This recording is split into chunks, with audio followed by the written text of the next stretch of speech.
Hello everyone, welcome back to my YouTube channel. This is Kashish Mehta. DP में हम next करने वाले हैं मल्टी डायमेंशनल डीपी। ठीक है, जिसमें क्या होता है कि एक से ज्यादा वेरिएबल्स होते हैं।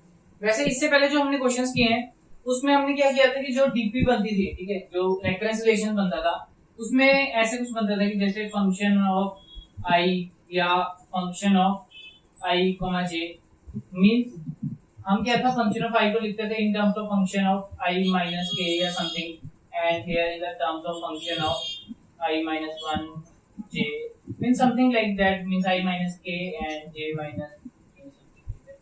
मतलब क्या था, हमारे पास डीपी में दो वेरिएबल्स थे, मींस रेकरेंस रिलेशन जो बन रहा था उसमें दो वेरिएबल्स होते थे। बट क्या है कि इस क्वेश्चन में क्या है कि हमारे पास तीन वेरिएबल्स बनेंगे।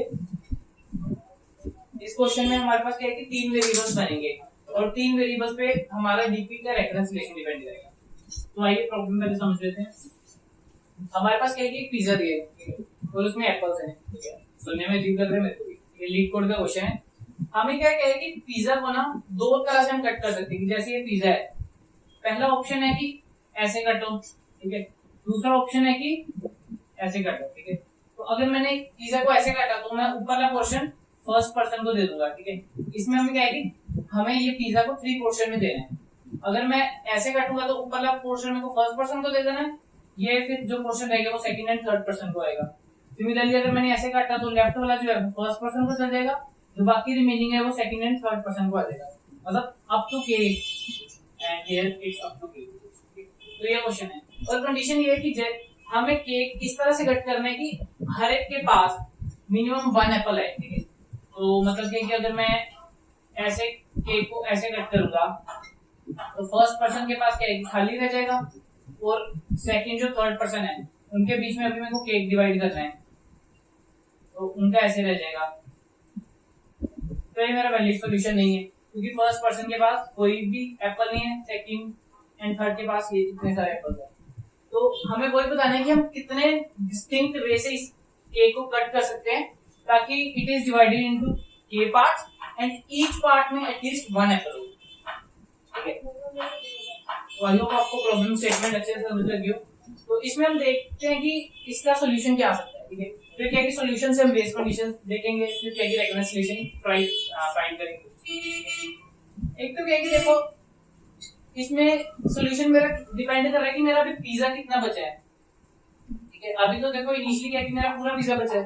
अगर मैंने एक कट कर दिया तो मेरा पिज्जा इतना बचा है, तो इतने पिज्जे को मैं कैसे रिप्रेजेंट कर सकता हूँ। अब देखो कि पिज्जा जो है उसकी एंडिंग तो सेम है, ठीक है। अब क्या है कि मेरे को रेक्टेंगल को डिनोट करना है तो मेरे को दो कोऑर्डिनेट्स चाहिए, एक ये और एक उसका डायगोनल, ठीक है। तो अब क्या है कि पिज्जा का ये था, तो इनिशियली क्या था, पिज्जा 0,0 से r-1 and c-1, let's say r rows and c columns है, तो लास्ट हो गया r-1 c-1।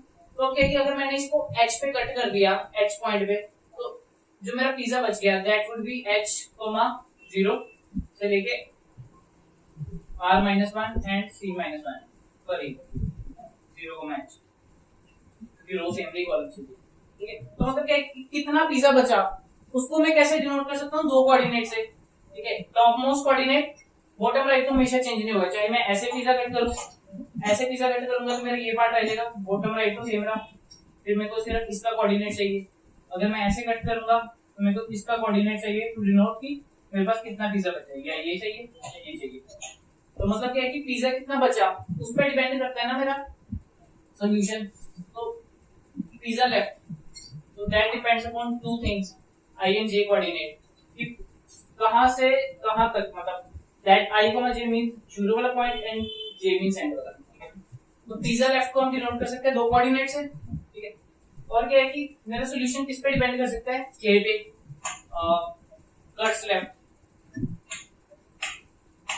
ओके, ठीक है। तो देखने में लग रहा है कि हमारा जो सॉल्यूशन है तीन ही वेरिएबल्स पे डिपेंड करता है, ठीक है। अब चलिए देखते हैं कि इसको कट करके, इनिशियली क्या था, ये आई था, ये जे था, ठीक है। तो इसको कैसे हम कट कर सकते हैं, पहले हमने ऐसे कट कर दिया, हम हॉरिजॉन्टली कट करेंगे, ये हॉरिजॉन्टल कट्स है, ये वर्टिकल कट्स है, ठीक है। तो ये वीडियो थोड़ी लंबी हो सकती है बट अगर आप ये अच्छे से देखोगे तो आपको 3D डीपी में करने में ज्यादा दिक्कत आगे नहीं आएगी। ये हार्ड प्रॉब्लम है, लिख होगी तो थोड़ा टाइम लग सकता है बट मेंटेन पेशेंस। तो अगर मैं कहूं कि हॉरिजॉन्टली कट करना है तो पहली ऑप्शन मेरे पास ये है,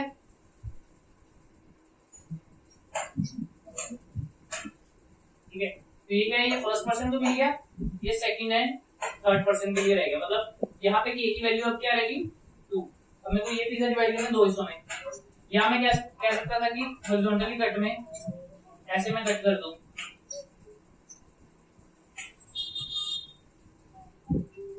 ये हो गया, ये पार्ट हो गया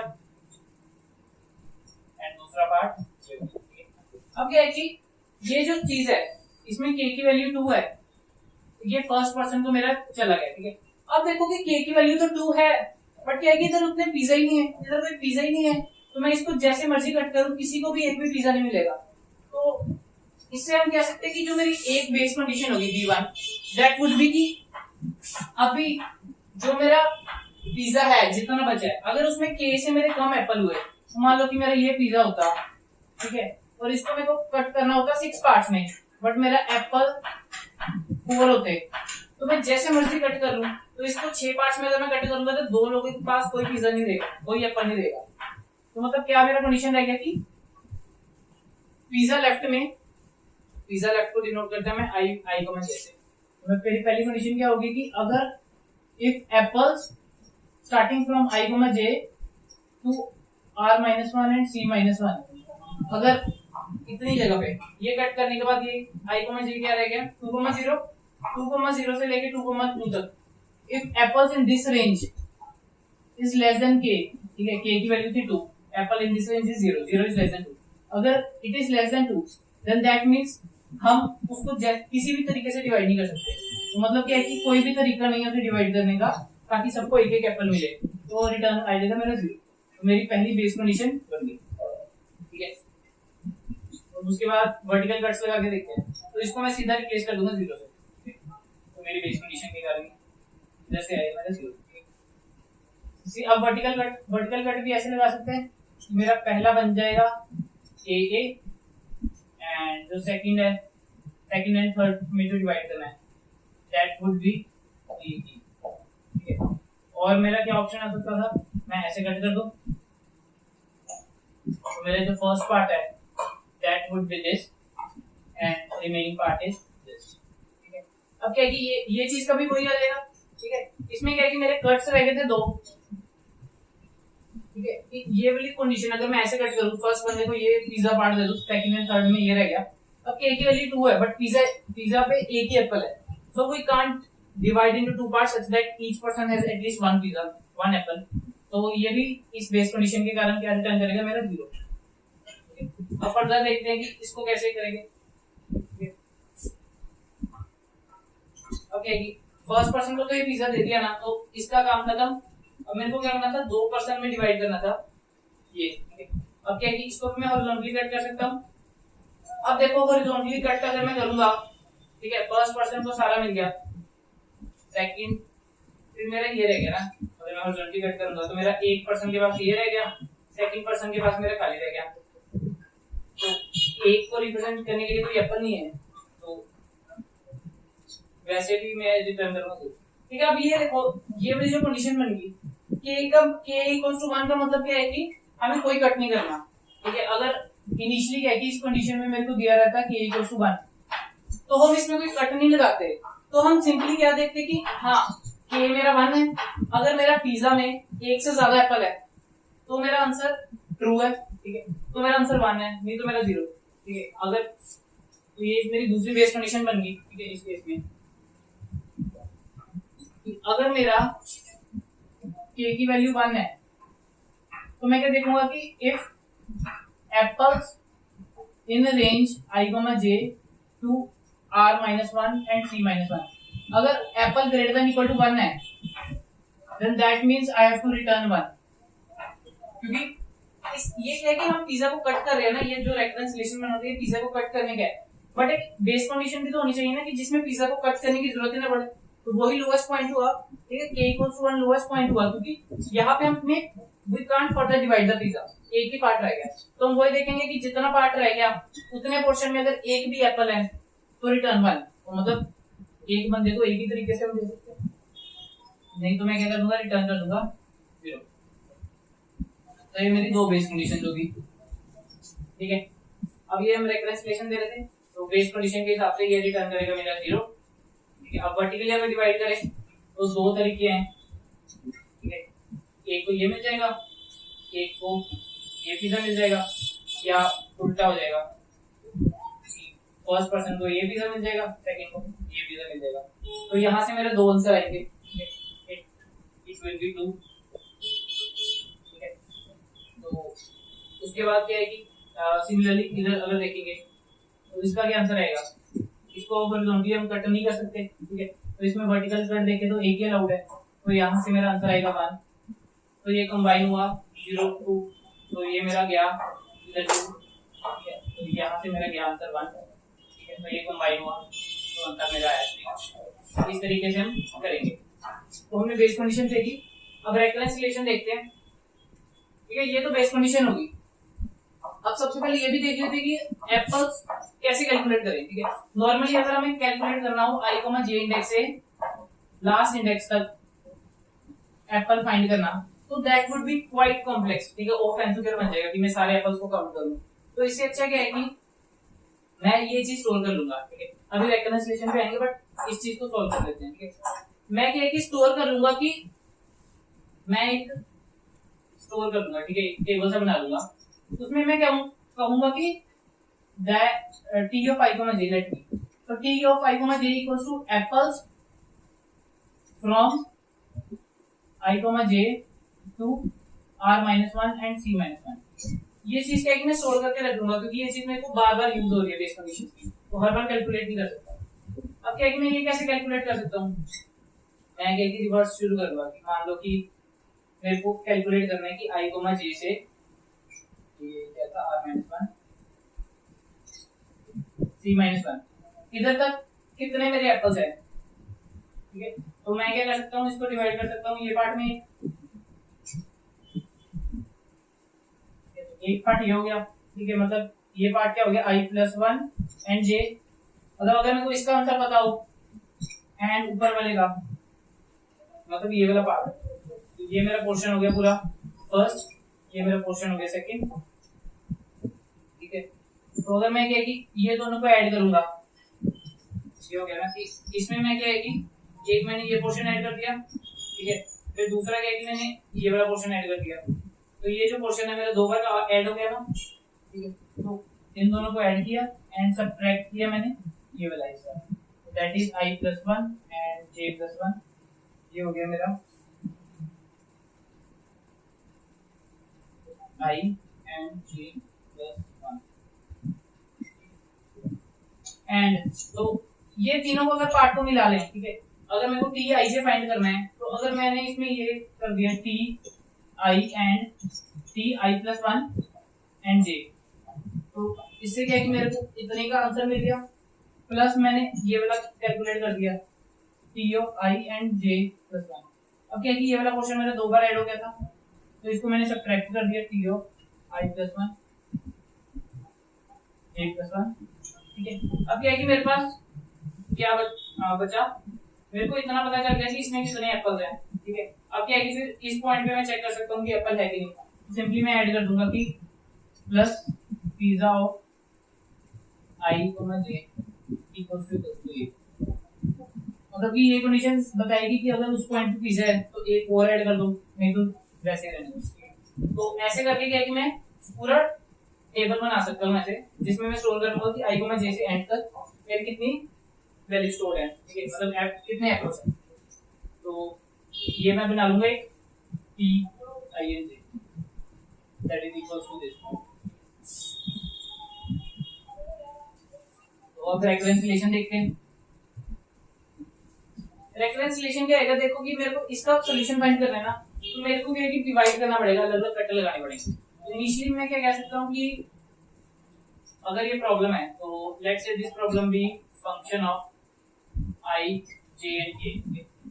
बीच में बाकी चीजें भी होंगी, जैसे r होगा, c होगा, t होगा, dt होगा, जो होगी। मतलब क्या है कि फंक्शन में देखो हमें r से भी लिखना पड़ेगा, देखेंगे क्या है, नहीं देख लेंगे, बट क्या है कि ये सब कांस्टेंट रहेगा, मतलब फंक्शन को उसमें आगे भी ये सब ऐसे ही कॉल करना है, तो समझाने के लिए रहने दो। तो अब क्या है कि फंक्शन डिपेंड्स अपॉन मेरे तीन पैरामीटर जो वेरी करेंगे, बाकी कांस्टेंट होंगे वो लिखा नहीं मैंने, ठीक है। तो पहले यहाँ पे आ जाएगा बेस कंडीशन 1, बेस कंडीशन 2, ठीक है। उसके बाद क्या है कि हम चेक करेंगे डीपी टेबल में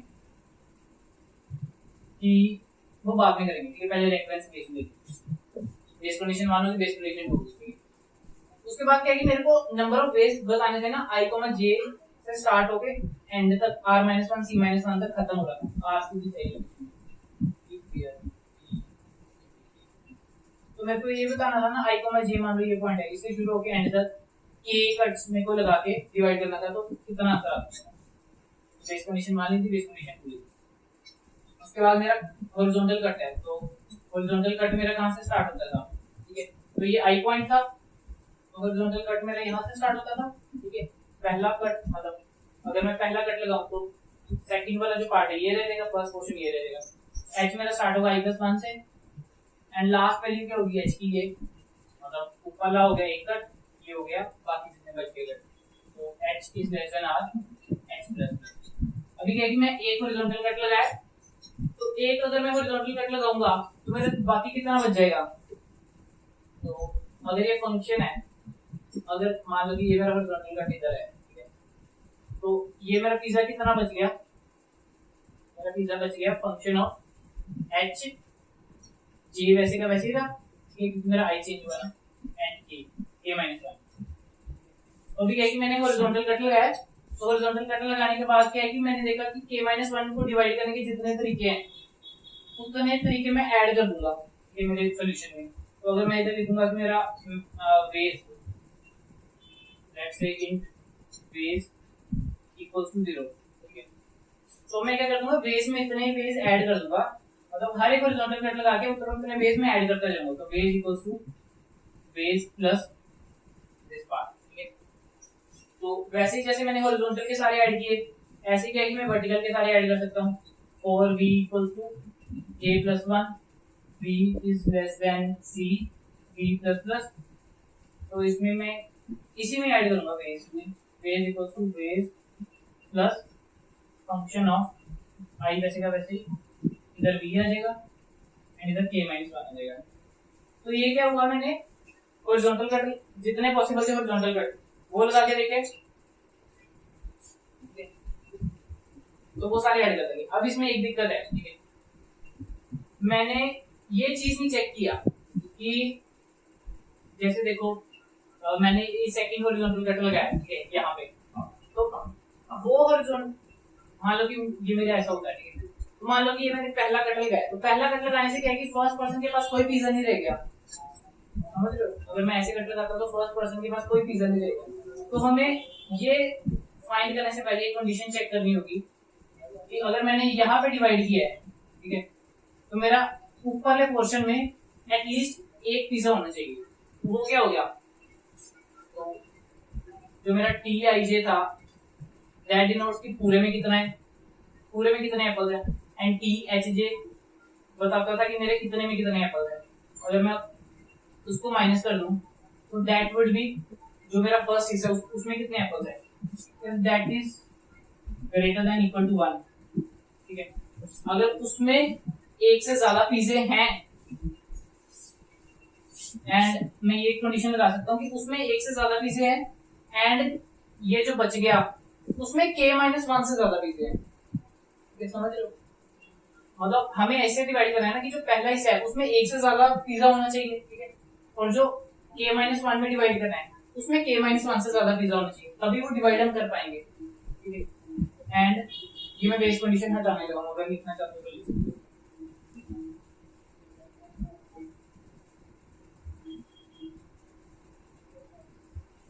ठीक है, एक ये कंडीशन होगी एंड जो मेरा बाकी का पिज्जा बच गया, ठीक है, दिस डिनोट्स बाकी का पिज्जा बच गया, उसमें मेरे k-1 से ज्यादा होना चाहिए, ठीक है। सिमिलरली इसी में if T-I-J minus T of I-V, अगर मैं ये ऐसे कट करता ये भी, ठीक है, तो T-I-J इतने पोर्शन में पिज़्ज़ा बताता है, T-V-J इतने में, तो दिस डिनोट्स की फर्स्ट पोर्शन में कितने पिज़्ज़ा रहेंगे, दिस डिनोट्स की लास्ट पोर्शन में कितने पिज़्ज़ा रहेंगे। क्या होगा कि फर्स्ट पोर्शन में जो पीजे रहेंगे that should be greater than equal to 1 and जो लास्ट पोर्शन में मेरे पीजे रहेंगे that should be greater than equal to k - 1। तभी मैं वो डिवाइड करूंगा, ठीक है। तभी if this is true then I will turn this statement. तो ये सब हो गया। तो एंड में मैं क्या करूंगा, simply I will say dp of I j k equals to base and I will return that। तो ये सिंपल, अगर मैं ये ना लिखकर तो रिकर्शन हो जाती है, ये लिख दिया, ठीक है। सिमिलरली हम इधर क्या करेंगे, बेस कंडीशन 1 2 के पहले हम चेक करेंगे कि dp of I j and k, अगर हमने पहले ही कैलकुलेट कर रखा है तो मैं क्या करूंगा, इनिशियली क्या है कि जो मेरा 3 डायमेंशनल dp बन रहा था तो सभी को -1 से डिल कर दूंगा। तो इसमें जो मेरा dp है इसकी जो मेरी वो होगी फेस होगी वो क्या होगी, ये मेरा वेरी करेगा r तक, ये मेरा वेरी करेगा c तक और ये मेरा जाएगा k तक, तो k + 1 हो जाएगा। तो लास्ट एलिमेंट, लास्ट जो रो है वो r - 1 है, लास्ट कॉलम जो है वो c - 1 है एंड जो लास्ट है k की वैल्यू वो k होगी। तो इसलिए हमने k + 1 दिया, ठीक है। तो ये हमारा dp टेबल है, ठीक है, 3 डायमेंशनल dp। हम क्या है कि हमेशा dp of I j k value find करने से पहले फंक्शन ऑफ I को j हम क्या है कि पहले चेक करेंगे dp टेबल में है कि नहीं। If dp of I j k हमने क्या था, पहले डमी एक वेरिएबल रख देंगे -1 हर एक पोजीशन पे, वो बताएगा कि अगर -1 है तो वैल्यू कैलकुलेट नहीं किया। तो अगर -1 नहीं है इसका मतलब क्या है कि मैंने वैल्यू कैलकुलेट कर ली है for I j and k condition के लिए। तो I will simply return that,